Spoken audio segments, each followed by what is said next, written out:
All right, so ready to dive into this? Always. Remember all those pundits who swore Trump wouldn't see the Oval Office again? Oh, yeah, sure do. Well, looks like they need to find a new crystal ball, right? Yeah, right? We're talking about a second Trump presidency, Wow. and we've got this panel discussion unpacking how it all happened. Oh, this should be good. Trust me, it's wild. Yeah. It's certainly an outcome that no one expected. Right, The pre-election polls were pointing in a totally different direction. totally. And the swing towards Trump, especially among certain demographics, Yeah. huge deal, you know? It is. And this panel wasn't holding back at all. Oh, good. One of the guests, Gabriel Nadale, had this really interesting perspective. Okay. He's a Mexican immigrant, Wow. and he's the national director of Our America. Interesting. It's an organization focused on promoting American values. Gotcha. Okay. And he dropped this stat that just blew my mind. Okay, what is it? Trump got 45% of the Latino vote overall. Wow, that's significant. And get this, 52% of Latino men. That's a real shocker. No one predicted that. No one. Huh. So the question is, what happened? Right, why? What led to this huge shift? Yeah, I'm really curious about that. That's where the analysis gets really interesting. Yeah. We've got John Neffinger, a Democratic strategist, and William Courtney, a former U.S. ambassador. Okay, so they're weighing in on this. Yeah, they're offering their takes on all this. Okay. They pointed out some key factors that led to this unexpected outcome. Okay. And it all comes down to something pretty basic. All right, let's hear it. It's the economy, stupid. Haha, yeah. Remember that James Carville quote? Of course. Classic. Well, it's as true now as it ever was. I guess so. Nadale was talking about how, for many Hispanic voters, it was all about those bread and butter issues. Okay, like what? You know, lower grocery bills, cheaper gas, Right. the everyday stuff, that kind of thing. Yeah, makes sense. Foreign policy, Yeah. not so much. So they're more focused on what's happening in their own lives. Exactly. He was saying that these everyday concerns resonated more than those complex international issues. I see. But Courtney pointed something out that's really important. Okay. While foreign policy might not have been front and center during the campaign, it's definitely going to shape Trump's second term. For sure. Especially with everything going on in the world. Right. Particularly when it comes to places like Ukraine, Yeah. the Middle East, and China. Yeah, those are some major flashpoints. Oh, you better believe it. Things are about to get really interesting on the global stage. No doubt about that. Courtney also hinted at something that could blow up within the Republican Party itself. Oh, what's that? He thinks on some of these really tough foreign policy issues like aid to Ukraine, Trump might actually have to reach across the aisle, Interesting. you know, get some bipartisan support. So you're saying he might need the Democrats to get things done? Yeah, and that could cause some serious friction within the Republican ranks, I can see that. potentially leading to some clashes between different groups within the party. It'll be interesting to see how that plays out. For sure. Okay, let's switch gears for a second. Okay. Let's look at what happened on the Democratic side. Okay. Neffinger called the Democratic campaign textbook. Textbook. You know, well-funded, well-organized, all that. Right. By the book. But he also pointed out a major misstep. Oh, what did they do? Kamala Harris didn't do enough to connect with Arab American voters. Huh. That's a big oversight. It's like they showed up with this amazing game plan, Yeah. but they forgot to scout the other team. Yeah, that's a good analogy. And then there's Harris's whole image. Okay. Remember how she started out with that joyful warrior persona? I do, yeah. It seems like it kind of fizzled out. Yeah, I see what you mean. It's tough to be the change candidate when you're so closely tied to the current administration. It's like trying to sell a new car that's basically the same as the old one. Exactly. And let's be honest, her attacks on Trump felt a bit repetitive. They didn't have the impact they were hoping for. They didn't land the way they should have. Yeah. Maybe all that negativity just backfired. Maybe people are just tired of all the negativity. You think so? Yeah, I think people are exhausted by it. Nadale's actually talked about that. Oh, really? He said that a lot of voters are just worn out by all the negativity. Makes sense. They're tired of everyone focusing on past issues. Yeah, it feels like everyone's stuck in the past. It's like everyone's stuck rehashing old arguments instead of trying to find solutions. Exactly. Nadale's even shared this story about his own wife. Oh, what happened? She's a Hispanic voter, Okay. and she felt like Harris wasn't addressing the issues that actually mattered to her. That's interesting. It was as if Harris just wasn't in touch with the everyday struggles people face. Like she was out of touch. Exactly. Yeah, that's not good. It really highlights how important it is to genuinely connect with voters and their concerns. People can spot a phony from a mile away. You got that right. Uh-huh. Okay, now this is where things get really interesting. The consequences of a second Trump term. All right, lay it on me. He's got control of the Senate, the House, a Supreme Court that leans his way. Wow. And this time, he even won the popular vote. That's a lot of power in one place. A lot of power. It makes you wonder how that might affect his decision-making. Doesn't it? Yeah. You have to wonder if he'll be more unrestrained this time around. Is Trump 2.0 going to be a completely different beast? It's a scary thought. But Courtney throws in a bit of a reality check here. Oh. He reminds us that sometimes it's not about ideology. It's not. It's about the things that happen. You know. Oh, like the unexpected events? Those curveballs that life throws at you. Yeah. Like what's happening in Gaza and Ukraine right now. Yeah, those are prime examples. They show how real-world events can force even the most ideological leaders to change course. Absolutely. It's a good reminder that even with all that power, there are things you just can't control. Definitely. Okay, so the world is watching, right? Mm-hmm. We saw all those messages from world leaders after the election. Yeah, the congrats. Macron, Starmer, you name it. Right. But the panel started asking, were those messages really genuine? Oh, that's a good question. Or were they just a bunch of diplomatic niceties? Yeah, were they just playing it safe? I guess we'll never know for sure. Probably not. Yeah, Neffinger thinks they're just being careful. You know, they know Trump can hold a grudge. Oh, yeah.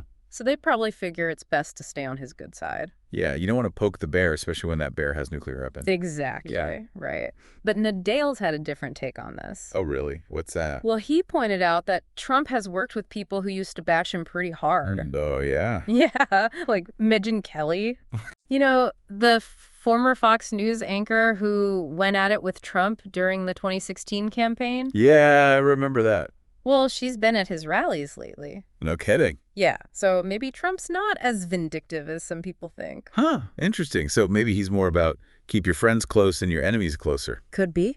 Right. So one big question everyone's asking is, what about NATO now? Mm-hmm. Good question. With Trump back in charge. Yeah, he wasn't exactly a fan of NATO the first time around. Not really. And even Mark Rutte, you know, the new head of NATO. Yeah. He seemed a little nervous when he congratulated Trump. I bet. Right. Well, Courtney said that European countries have been preparing for this for a while now. Oh, really? Yeah, they've been boosting their defense spending and taking on more responsibility within NATO. So they're not just going to let Trump walk all over them. Nope, they're getting ready for a world where they might have to rely less on the U.S. Makes sense. But can Europe really fill that gap if America steps back? Well, Courtney admitted that Europe doesn't have the same kind of military power as the U.S. Right.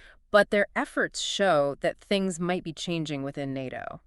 Yeah, that could have huge consequences for the whole world. Definitely. The world is watching to see what a second Trump term means for everything you know, from trade deals to military alliances. It's a lot to take in. Okay, what about the Israeli-Palestinian conflict? Oh, that's a tough one. It's been going on for so long with no easy solutions. And it's a really volatile situation. So what happens to that with Trump back in the White House? Well, we know Trump is close with Netanyahu. Yeah, very close. And he really wants to be seen as a peacemaker. Right. But is that even possible? Well, Neffinger thinks Trump might give Netanyahu even more freedom than he had before. Really? Yeah, which could make Netanyahu take a harder line against the Palestinians. Oh, wow.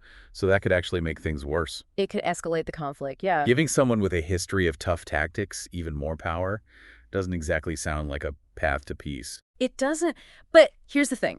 Neffinger also said that Trump might not like it if things got too out of control. Really? Yeah, like if it damaged his image as the guy who brought peace to the Middle East. Oh, I see. So it's this weird balance, you know, Trump wants to support his allies, but he also wants to look good on the world stage. It's like he's juggling chainsaws while riding a unicycle on a tightrope. Uh-huh, exactly. Not a good combination. Right. Okay, we've covered a lot here. He has. The election results, the global reaction, what it means for NATO, and the Israeli-Palestinian conflict. It's a lot. But there's one thing that kept coming up in this discussion. What's that? The erosion of trust. Oh, yeah, that's a big one. That's something that goes way beyond this election. It's everywhere. We're seeing people lose trust in Everything. In institutions, in the media. The government, experts, science. Even each other. It's like everyone's suspicious of everything and everyone. It's scary. And it's creating this environment where misinformation and conspiracy theories can just thrive. And it's driving us further apart. It's like we can't even agree on what's real anymore. That's a good way to put it. Nadale's made a really good point about this. Oh, yeah. What did he say? He said that a lot of people are afraid to say what they really think. Why? Because they're worried about being judged or labeled. Oh, like certain opinions are just off limits. Exactly. Yeah, it's like we've lost the ability to have a normal conversation, you know? We can't disagree without getting angry. So listen to each other. To find common ground. And that's really bad for a democracy. It is. A healthy democracy needs open dialogue and critical thinking. Right, and a willingness to listen to different viewpoints. Otherwise, it's too easy to be manipulated. Yeah, it's dangerous. So what do we do now? How do we rebuild trust when everything feels so broken? That's a good question. The panel didn't have any easy answers. I bet. But they did say that critical thinking is really important.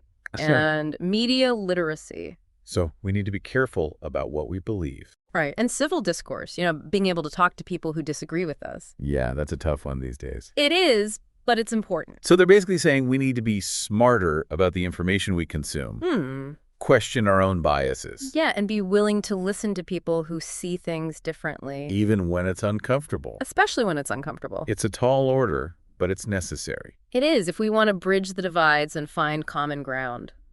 Okay, we've talked about perception, cultural anxieties, immigration policy, and what a second Trump term means for the world. We have. But there's one more thing we need to talk about. What's that? American identity. This election really brought up a lot about what it means to be American. Yeah, it's a big question, right? We're this super diverse country with people from all kinds of backgrounds, with all sorts of beliefs. Totally. And sometimes it feels like those differences are tearing us apart instead of bringing us together. Yeah, it's like we're trying to solve a puzzle where half the pieces are missing and the other half don't even fit. Exactly. Nadale's talked about how a lot of Americans are feeling left behind. Oh, interesting. With all the changes happening so fast. It's like they can't keep up. Yeah, they see their values and traditions being challenged. And I feel like no one understands them. Exactly. They're looking for someone who gets it. Yeah. Someone who speaks their language. Close sense. And he said, this feeling of being left behind isn't just one group. Oh, really? It's not just about race or income or where you live. It's across the board. Yeah. It's this feeling that the American dream is slipping away. Like the rules have changed. That nobody's looking out for the average person. Wow. That's powerful. It is.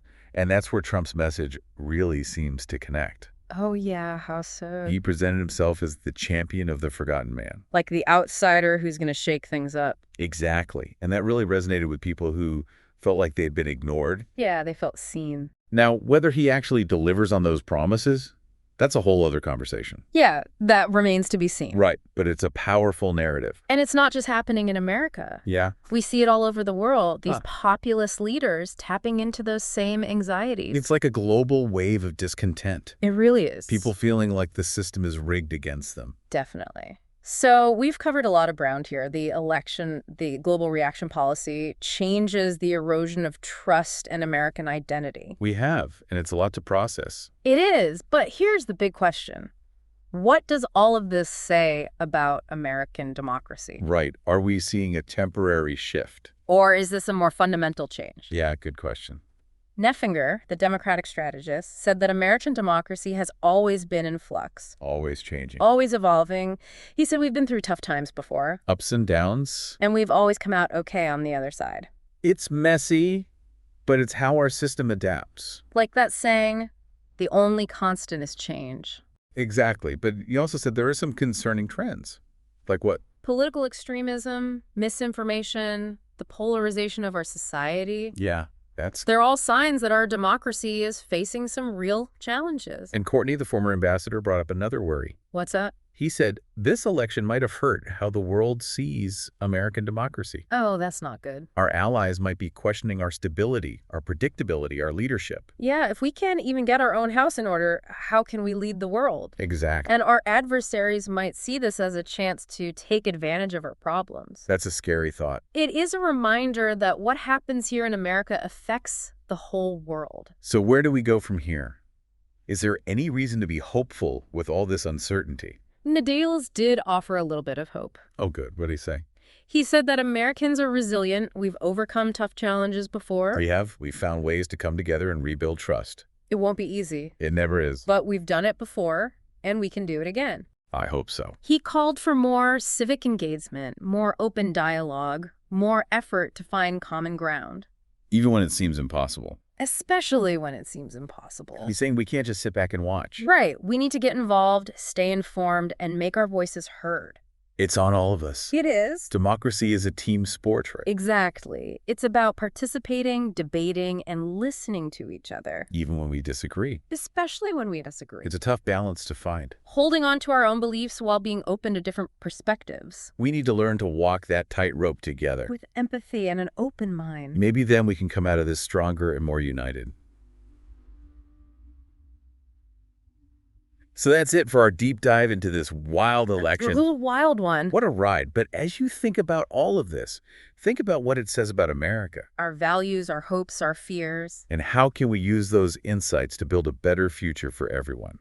That's the real challenge. It is. That's what the deep dive is all about. So keep learning, keep exploring, and keep diving deep. And don't forget to like, subscribe, and share this episode with everyone you know. We'll be back soon with another deep dive into the topics that matter most. Until then, keep those brains working. Voice